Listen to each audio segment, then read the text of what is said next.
Et nous sommes de retour sur le plateau de Bâtir en Ile-de-France, émission simultanée sur un défi, en simultané sur un défi en même temps.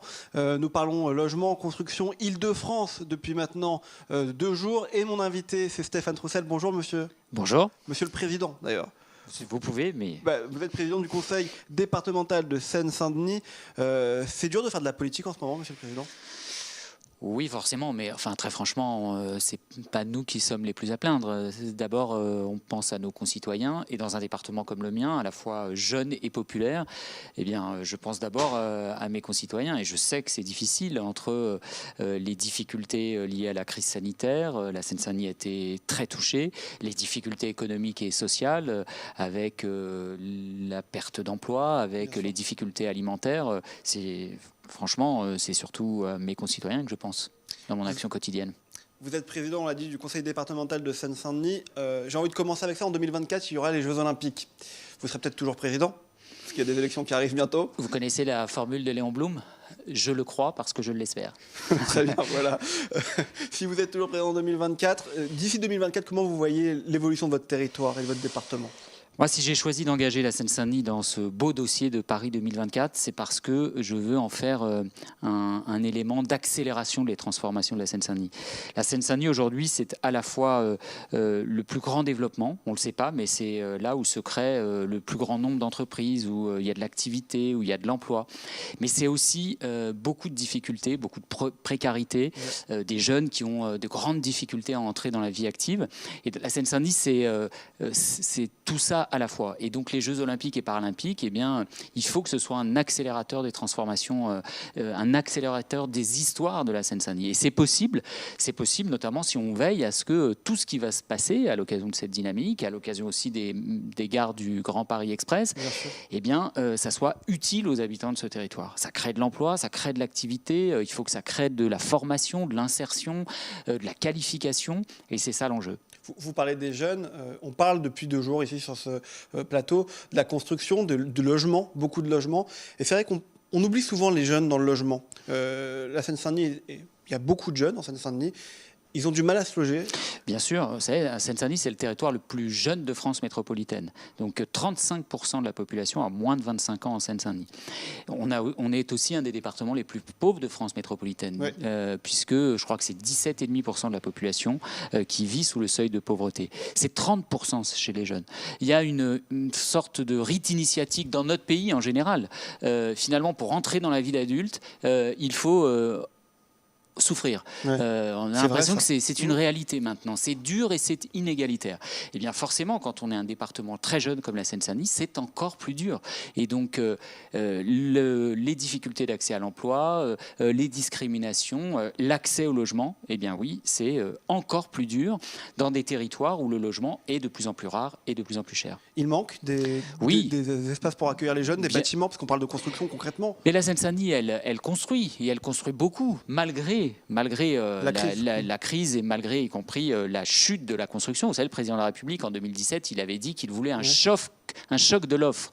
Il y a eu un choc de l'offre, mais à la baisse.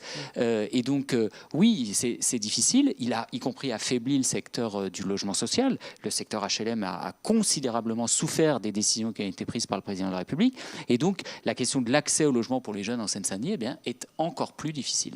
Vous parlez de baisse de construction, c'est vrai. C'est ce que nous répètent tous les invités. On a eu Geoffroy Boulard à la métropole du Grand Paris, Philippe Dallier tout à l'heure avec Paco Rupin, François Pupponi hier matin. Tout le monde nous dit que ça baisse. Et puis les spécialistes, les professionnels nous disent on ne sait pas quand est-ce que ça va s'améliorer. Comment est-ce que ça peut s'améliorer ? Comment est-ce qu'on peut construire ? Est-ce que c'est un travail d'équipe comme en politique ?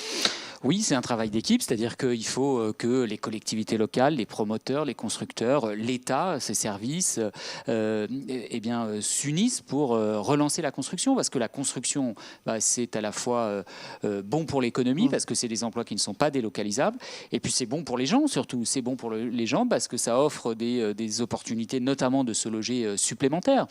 Mais surtout, un des enjeux, c'est de construire du logement abordable. Ouais, et la réalité, habiter notamment en Île-de-France, les terrains sont de plus en plus rares et sont de plus en plus chers. Et donc là aussi, il y a une action à mener tous ensemble pour libérer du foncier, pour qu'il soit plus accessible, mais aussi pour faire en sorte notamment que le logement social soit soutenu. Et disons-le, le gouvernement, il n'a pas pris les bonnes décisions dans ce domaine-là. Je vais vous donner un exemple. Le département de la Seine-Saint-Denis, on a un office HLM.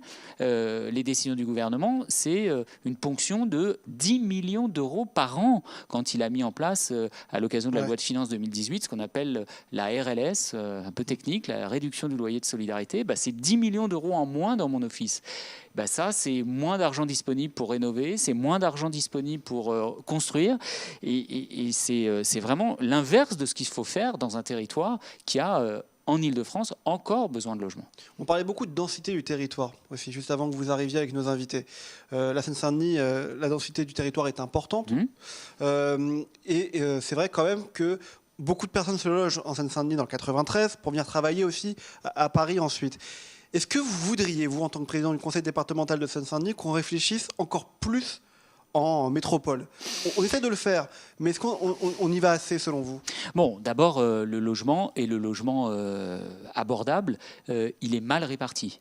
C'est-à-dire qu'il y a encore trop de communes. Je crois qu'en France, il y a la moitié des communes qui ne respectent pas leurs obligations en matière de construction, et notamment de construction de logements abordables. Et donc ça, c'est un sujet. Deuxième chose, il faut savoir ce qu'on veut, et il faut aussi, comment dirais-je, tenir les deux bouts. Savoir ce qu'on veut, c'est-à-dire qu'on ne peut pas à la fois vouloir du logement abordable, y compris à proximité des transports, de l'emploi, des commerces, et en même temps reporter toujours plus loin la maison individuelle, le logement accessible, et de plus en plus loin, parce que ça, l'étalement urbain, c'est pas non plus une bonne chose.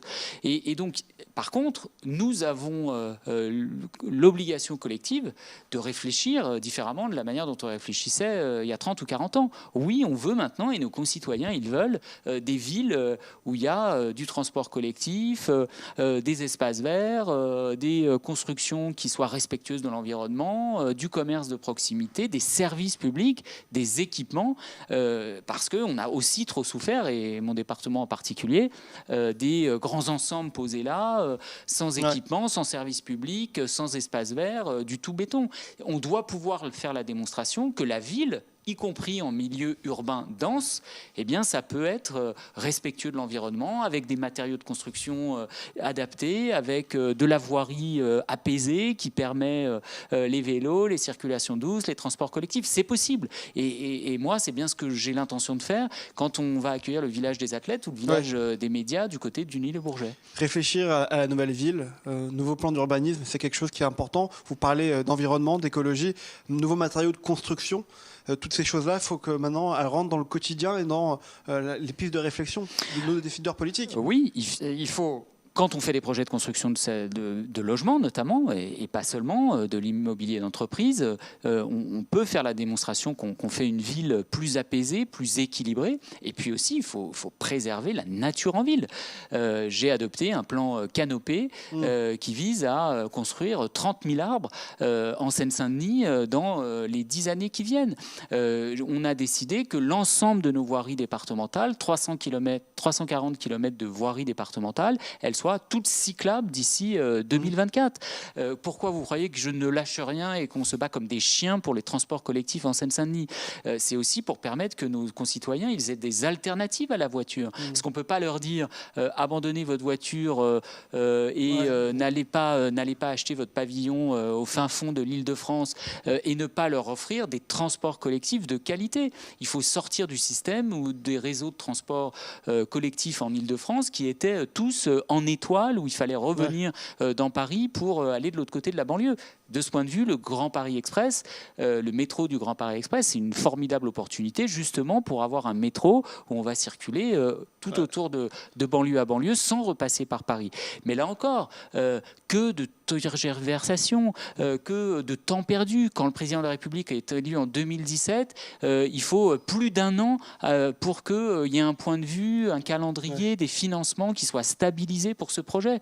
Eh bien non, on n'a pas le temps d'attendre aujourd'hui. Vous parlez de président élu. Dans quelques mois, il y a des élections. On en a parlé en début d'entretien. Vous serez candidat. Non, vous avez vu comment on pose la question de façon... Non, mais c'est pas le sujet. C'est-à-dire que aujourd'hui, moi, je suis en plein dans l'action. Je dialogue avec les partenaires. Il y a un certain nombre d'étapes, et donc je suis pas venu ici pour vous annoncer ma candidature. Mais en tout cas, j'ai envie de continuer de représenter ce territoire que j'aime. Beaucoup parlent crise sanitaire, crise économique, mais crise sanitaire justement des élections. Est-ce qu'il faut qu'elles se tiennent, ces élections ? C'est une question qu'on pose. Bien sûr, elle est légitime. Elle est légitime, mais on va pas, comment dirais-je, on va pas mettre la démocratie dans le formol pendant cette période. J'ai même envie de dire, compte tenu des enjeux sanitaires, la crise économique et sociale, le débat démocratique, ils doivent avoir lieu. Enfin, les États-Unis viennent d'élire leur président, et nous, on ne pourrait pas élire des conseillers départementaux et des conseillers régionaux. Bon, donc, si vous voulez, moi, j'entends que c'est pas facile d'organiser une campagne électorale dans ce contexte, bien évidemment. L'organisation du scrutin en lui-même, on doit pouvoir voter en respectant les règles sanitaires. Le problème, c'est que dans ce débat, il y a un peu de soupçon qui est porté à l'encontre de la majorité. On a le sentiment que la majorité En Marche, elle aimerait tellement que les scrutins locaux n'aient pas lieu, tellement que les scrutins locaux soient reportés après l'élection présidentielle, qu'on a du mal à savoir si est-ce que toutes les motivations sont justes, quoi. Pour terminer cette interview, on va faire un que oui que non, Monsieur le Président. Allez-y. Vous connaissez le que oui que non sur RDC ? Oui, j'ai regardé déjà vos émissions. Donc vous répondez que par oui ou que par non. Monsieur le Président Troussel, est-ce que vous avez déjà été un défi politiquement dans votre vie ? Oui. Oui. Vous savez, moi je suis un enfant de la Seine-Saint-Denis, donc l'histoire politique de mon département, c'est aussi l'histoire de ma famille. Je suis issu d'une famille plutôt communiste, et donc la première fois que j'ai voté, j'ai failli voter au premier tour pour le dissident communiste de l'époque, qui s'appelait Pierre Juquin, et dans l'isoloir, j'ai eu le réflexe, et qui ne m'a pas quitté depuis, du vote utile, de ce qui est nécessaire pour faire gagner, c'est-à-dire le Rassemblement de la gauche, et celui qui pouvait la faire gagner en 88, c'était François Mitterrand. Le Rassemblement de la gauche, c'est pas le jour pour en parler, mais je vous réinviterai pour qu'on en parle du Rassemblement de la gauche. Que oui, que non, est-ce que vous allez passer les fêtes de Noël en famille ? Oui. En tout petit format, je vais respecter la consigne du Premier ministre Jean Castex. On sera à 6, ma compagne, mes 2 garçons et les grands-parents. Ça vous a énervé qu'on vous dise à combien il faut que vous passiez les fêtes ou pas ? Parce que ça a été un débat. En tout cas, à Noël, c'est toujours ce format chez moi, donc ça ne m'a pas trop énervé. Ça le sera un peu plus pour le réveillon du jour de l'an, mais en même temps, que voulez-vous ? Il faut de temps en temps se donner des règles collectives si on veut en finir au plus vite avec cette crise. Que oui, que non, Monsieur Troussel, est-ce que vous êtes pour le retour du service militaire ? Non. Non, très clairement, parce que d'abord, c'était pas un service égalitaire.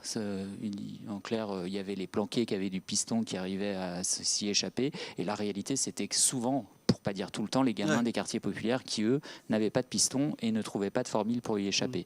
Par contre, je suis favorable à toutes les solutions qui permettent de donner un peu de son temps, d'en faire un outil pour se familiariser avec la vie professionnelle, avec la vie citoyenne, à la vie active. J'ai facilité, par exemple, au département, l'accueil de jeunes en service civique. On en a plusieurs dizaines, une centaine même, je crois, bientôt.